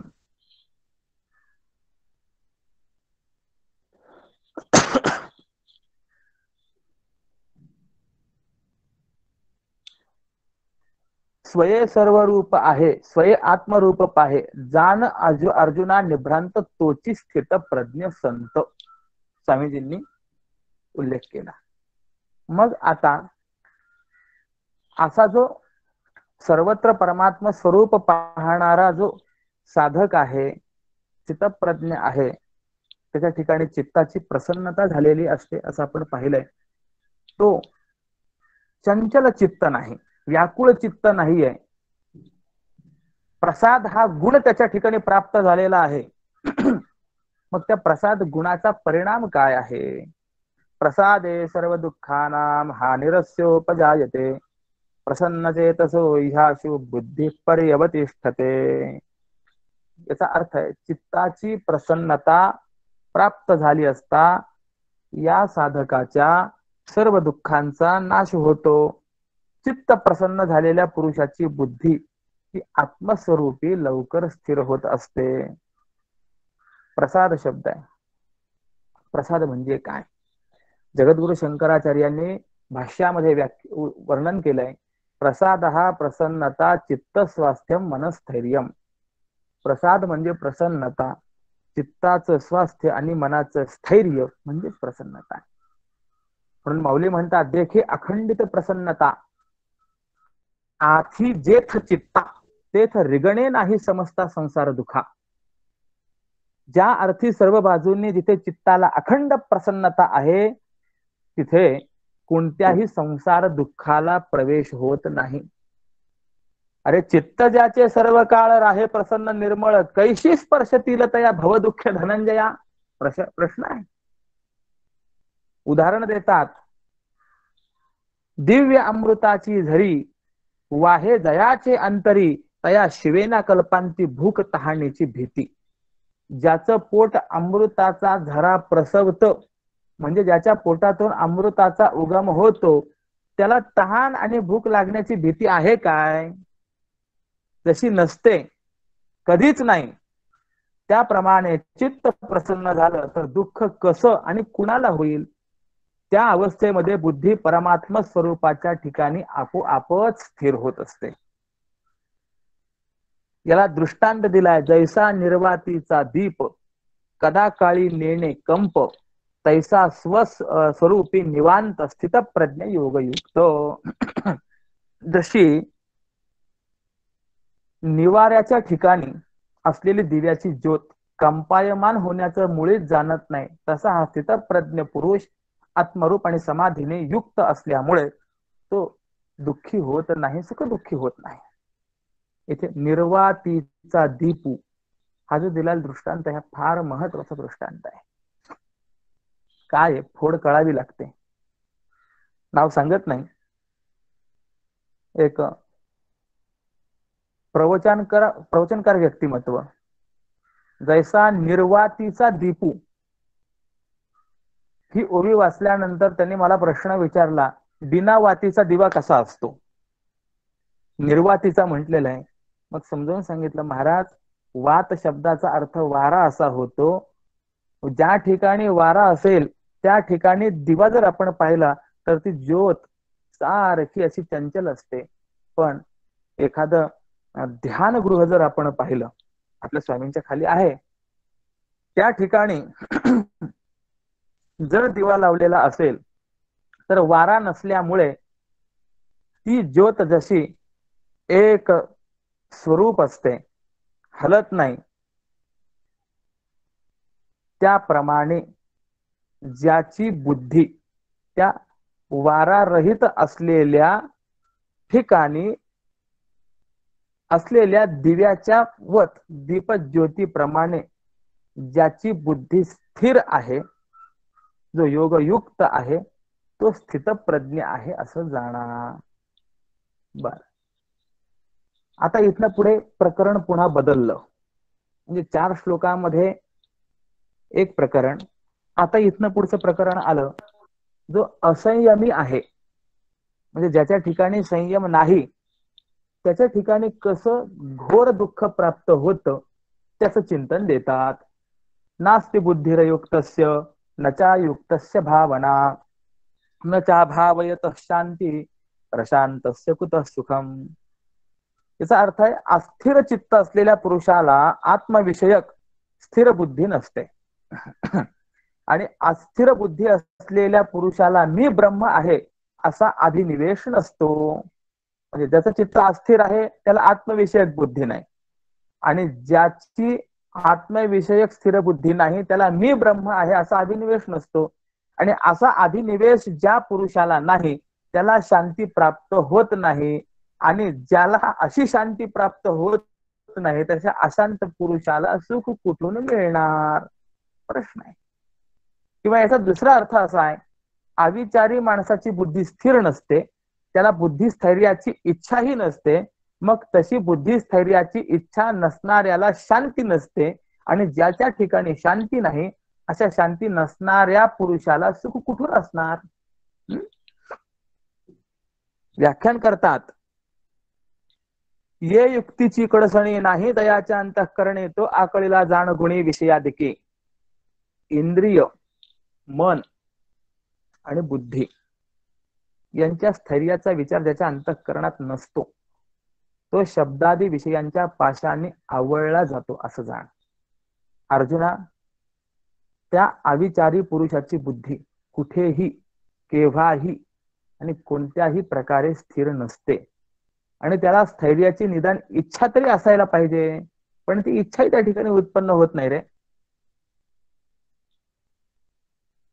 निश्चळत्वाची भावना जरी मनात शिवेना तरी अर्जुना तयासी शांती लाभेल ती कैसी. अर्जुना सांग की स्थैर्याची इच्छाच जर मनात कधी नाही तर त्याला शांती तरी कशी प्राप्त होईल रे. मनस्थैर्य आणि शांती यांच्यामध्ये काय कार्यकारण भाव संबंध आहे हा विचारात घेण्यासारखा आहे. असो, पुढे म्हणतात जिथे शांतीचा ओलावा नाही तिथे सुख चुकून सुद्धा प्रवेश करत नाही. जसा पाप्याच्या ठिकाणी मोक्ष राहत नाही त्याप्रमाणे अशांत पुरुषाच्या ठिकाणी सुख राहत नाही. बघ म्हणे, अग्नीमध्ये बीज घातलं आणि ते बीज जर उगवलं तर अशांत पुरुषाला सुखाची प्राप्ती होऊ शकेल. आपल्याकडे उगवू नये असं वाटत असेल तर ते बी भाजलं जातं. भाजलेलं बी जे आहे ते कधीही उगवत नाही. ते जर उगवलं तर अशांत पुरुषाला सुख प्राप्त होईल असं आम्ही म्हणू. म्हणून मनाची अप्रसन्नता किंवा अविचारीपणा हेच दुःखाचं सार आहे. आणि याकरता म्हणजे सुखाकरता मनोनिग्रह आणि मनोनिग्रहाकरता इंद्रियांचं दमन करणं हेच चांगलं आहे असं आम्ही सिद्धांत सांगतो म्हणाले. पुढे म्हणतात इंद्रियाणाम हि चरताम यन मनोन विधीयते तदस्य हरति प्रज्ञाम वायुर्नावमिवांभसी. आपापल्या विषयांकडे इंद्रिय हे स्वैरपणे गेले असताना जे मन त्यांच्या मागे जातं ते मन पाण्यातील नावेला भलतीकडे नेणाऱ्या वाऱ्याप्रमाणे अनिग्रही पुरुषाच्या बुद्धीला भलतीकडे नेत असत. यावर व्याख्यान केलंय, इंद्रिय जे जे सांगती इंद्रिय ते ते करीती जे स्वये तरले ते ऐसे वाटे तरी सर्वथा ते खोटे. इंद्रिय जे म्हणतील तेच ते जे पुरुष करतात म्हणजे इंद्रियांच्या अधीन होऊन जे विषय भोगतात हे ज्ञानाने विषय समुद्राच्या पलीकडे तरुण गेले, मुक्त झाले तरी पण तरुण गेलेच नाहीत. कारण ते पुरुष इंद्रियाच्या अधीन झाल्यामुळे बद्धच आहेत असं जाणावं. तरुण गेले म्हटलं तरी सुद्धा मुक्त नाही. शेवटच्या काठाला जातात परंतु मुक्त होऊ शकत नाही. म्हणून याकरता पुढची जी काही दृष्टांत दिलेला दुसरी जी ओवी आहे ती फार महत्वाची आहे. तीर नावेने गाठावे तोची वादळ सुटावे मग चुकला अपाय तोची पुनरपी होय. म्हणजे समुद्राच्या पलीकडे तरुण गेले, शेवटापर्यंत गेले परंतु मुक्त झाले मात्र असं नाही होत. ते तरतच नाहीत, बद्धच राहतात. कसे ते याकरता उदाहरण दिलेले आहे. जशी नाव पहिलं तीराला लागून थांबली असतानाही जर वादळी वाऱ्याच्या अधीन झाली तर चुकलेला अपाय पुन्हा प्राप्त होतो.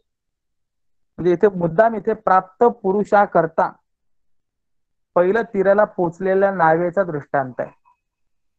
नाव संपूर्ण समुद्र पार करून अगदी पहिलं तीराला आली. आता नावेतून उतरायचंय आणि बाहेर पडायचंय, पण एवढ्यामध्येच वादळ निर्माण झालं आणि पहिलं तीराला आलेली नाव पलटल्या गेली. मग चुकवलेला अपाय पुन्हा प्राप्त झाला की नाही? हो. पहिल्या तीराला पोहोचला होता की नाही? पोहोचला होता, परंतु पोहोचलेला सुद्धा मुक्त झाला का? मुक्त झाला नाही. पहिल्या तीराला पोहोचला परंतु नावेतच राहिला, तो बाहेर गेलाच नाही, त्याच्यामुळे पुन्हा अपायाला प्राप्त झाला. त्याप्रमाणे संसाराच्या पहिल्या तीराला प्राप्त झालेल्या सिद्ध पुरुषानेही सहज लीलेने जरी इंद्रियांचे लाड पुरवले तरी सुद्धा तो सांसारिक दुःखाने व्यापला जातो. याचा अर्थ असा आहे की साधकाने तर इंद्रियांचे लाड करू नयेच, परंतु सिद्ध पुरुषाने देखील इंद्रियांचे लाड करू नयेत. नाहीतर अगदी शेवटापर्यंत पोहोचलेला पुन्हा या संसार सागरामध्ये पडतो. कौतुकाने केले लाड परी पुढे अवघड साधनात झाली चुकी बुडाला तो भवदुःखी. म्हणून सांगतात तस्मात् यस्य महाबाहो निगृहीतानि सर्वशः इंद्रियाणि इंद्रियार्थेभ्यस्तस्य प्रज्ञा प्रतिष्ठिता. म्हणून अर्जुना, ज्याची मनासहित इंद्रिय विषयांपासून सर्व बाजूने आवरलेली असतात त्याची बुद्धी स्थिर झालेली आहे. एक ठिकाणी तुकोबारायांनी म्हटलेलं आहे, नव्हे परमार्थ लेकुराच्या गोष्टी. परमार्थ ही सामान्य गोष्ट नाहीये, फार अवघड गोष्ट आहे. आणि ती कशी आहे हे सगळं विवरण पाहत असताना आपल्याला लक्षात येतं कशा कशा पद्धतीने या विषयांवरती विजय प्राप्त करायचा आहे, इंद्रियांवरती विजय प्राप्त करायचा आहे. आणि एवढा सर्व विजय प्राप्त करूनही अगदी शेवटच्या क्षणाला येऊन जरी निग्रह सुटल्या गेला, थांबल्या गेला, तुटल्या गेला, तरी देखील पुन्हा पहिल्यापासून. व्यवहार आणि परमार्थ यातली एक फार मोठी गंमत आहे. 10वीची परीक्षा दिली, निकाल लागला, 2 विषय गेले. मग आता पुन्हा 10वीत बसायचंय. एटीकिटी लागली, पुन्हा एक विषय गेला, पुन्हा 10वीत. जोपर्यंत पूर्ण विषयांमध्ये तो उत्तीर्ण होत नाही तोपर्यंत पुन्हा पुन्हा त्याला त्याच वर्गात बसावं लागतं. म्हणजे कोणत्या वर्गामध्ये? 10वीच्या वर्गामध्ये तो नापास झालेला आहे, विषय गेलेले आहेत, तर त्याला पुन्हा पुन्हा 10वीच्याच वर्गात बसावं लागतं. हे व्यवहारामध्ये आहे. परंतु परमार्थामध्ये मात्र असं आहे, 10वीत नापास झाला तर पुन्हा 10वीत बसायचं नाही, पुन्हा बालवाडीपासून सुरुवात असते. हे वैशिष्ट्य आहे. सिद्ध पुरुषही आहे, अगदी शेवटच्या टोकापर्यंत गेला आणि तिथे जाऊन जर चुकला तर तिथूनच पुढे त्याचा प्रवास नाही, त्याचा प्रवास हा पुन्हा पहिल्यापासून सुरुवात होतो, पुन्हा पहिल्यापासून शेवटपर्यंत जायचंय. मेरू शिखराच्या अगदी पर्वताच्या टोकापर्यंत गेला, अगदी 2 पावलं टोक राहिलं आणि तिथून जर खाली घरंगळत आला तर पायथ्याशी येतो. मग पुन्हा पूर्ण मेरू पर्वत त्याला चढायचा आहे. व्यवहारामध्ये जिथे अनुत्तीर्ण झाला तिथूनच पुढे सुरुवात आहे. पण परमार्थामध्ये मात्र एकदा का अनुत्तीर्ण झाला मग तो कुठेही असो त्याची सुरुवात पुन्हा पहिल्यापासून असते.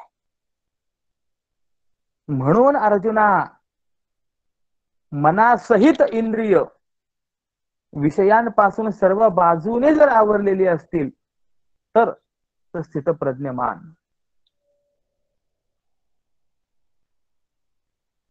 म्हणून आपुली आपण पेया, जरी इंद्रिय येती आया, तरी अधिक काही धनंजया सार्थक असे. म्हणून अर्जुना, आपली इंद्रिय आपल्या स्वाधीन झाली तर यापेक्षा अधिक काही साफल्य नाही रे.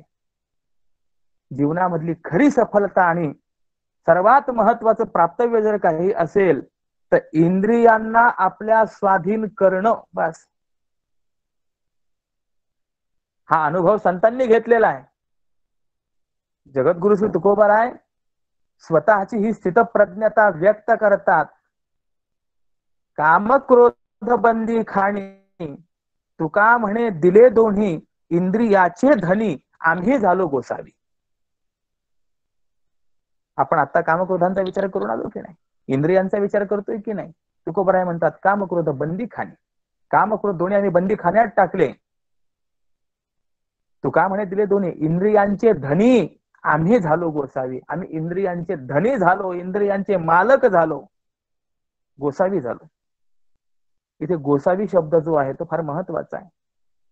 मुळामध्ये शब्द आहे गोस्वामी. गो शब्दाचा अर्थ इंद्रिय असा होतो आणि स्वामी शब्दाचा अर्थ त्यांचा मालक आहे. तो इंद्रियांचा मालक आहे, तो गोस्वामी आहे. संस्कृत मधला जो गोस्वामी शब्द आहे तो हिंदी भाषेमध्ये गुसाई असा झाला. जय जय जय हनुमान गुसाई. गुसाई शब्दाचा अर्थ गोस्वामी होतो आणि तोच गोस्वामी गुसाई हा मराठी प्राकृत भाषेमध्ये गोसावी असा झाला. गोसावी शब्दाचा अर्थ इंद्रियांवर विजय प्राप्त केलेला, इंद्रियांचा स्वामी, इंद्रियांचा मालक असा होय. आणि असं इंद्रियांचा मालक होणं हीच जीवनामध्ये असलेली खरी सफलता आहे. हेच जीवनाचं परमचरम ध्येय आणि लक्ष्य आहे.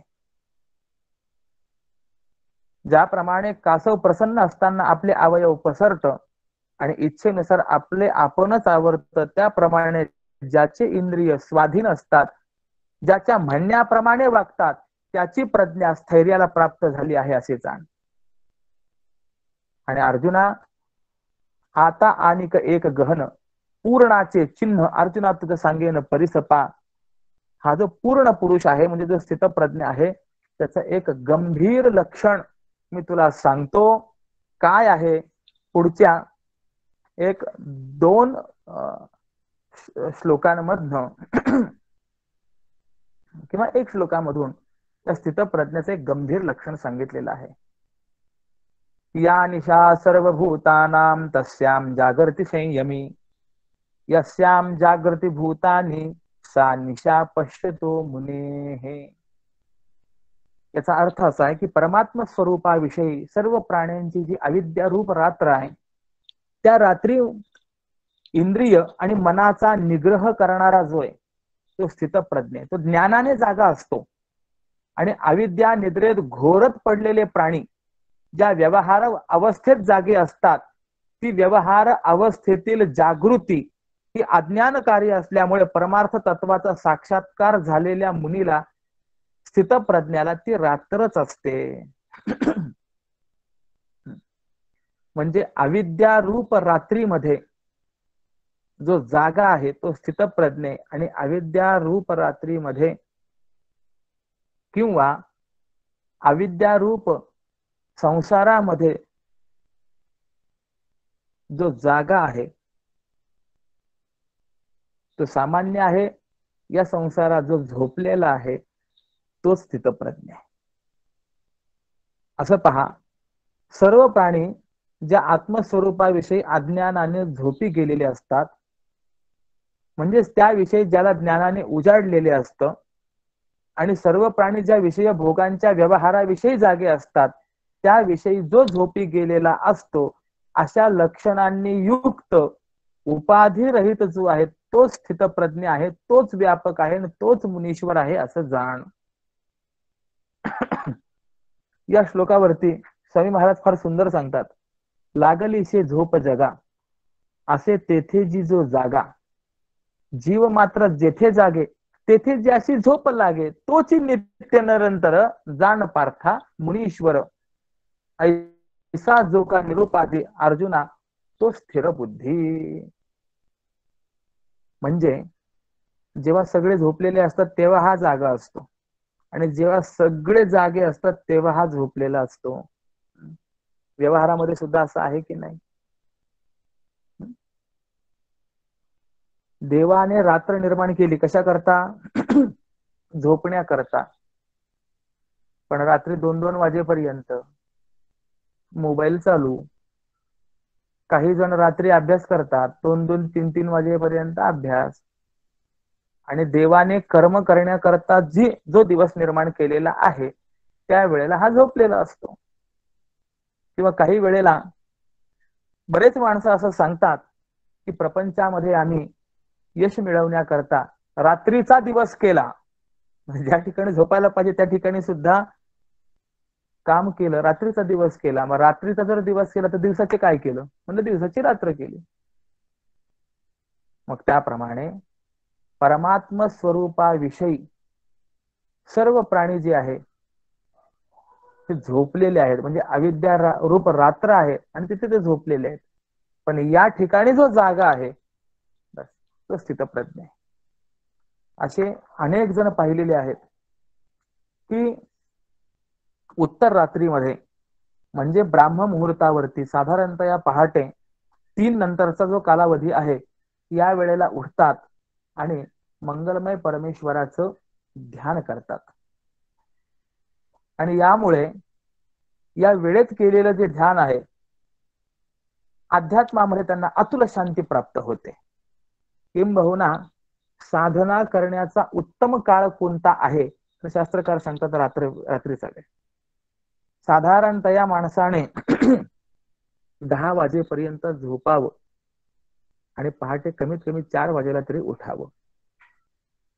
असा जो वागतो, आध्यात्मिक भाव वेगळे पण व्यवहाराच्या दृष्टीने, आयुर्वेदाच्या दृष्टीने त्याचं आरोग्य फार चांगलं राहतं म्हणतात. आरोग्य का बिघडतं या संबंधामध्ये शास्त्रकारांनी केलेलं चिंतन असं आहे. अत्यंबपानात विषमाशनाच दिवाशयात जागरणाच रात्रौ संरोधनान्मूत्र पुरीशयोश्च षड्भिः प्रकारे प्रभवन्ति रोगाः. अत्यंबपानात फार पाणी पिल्याने, विषमाशनाच विषम आहार घेतल्याने, दिवाशयात दिवसा झोपल्याने आणि जागरणाच्या रात्री जागरण केल्यामुळे. म्हणून असं आहे, रात्री अधिक जागरण करू नये आणि पहाटे झोपू नये.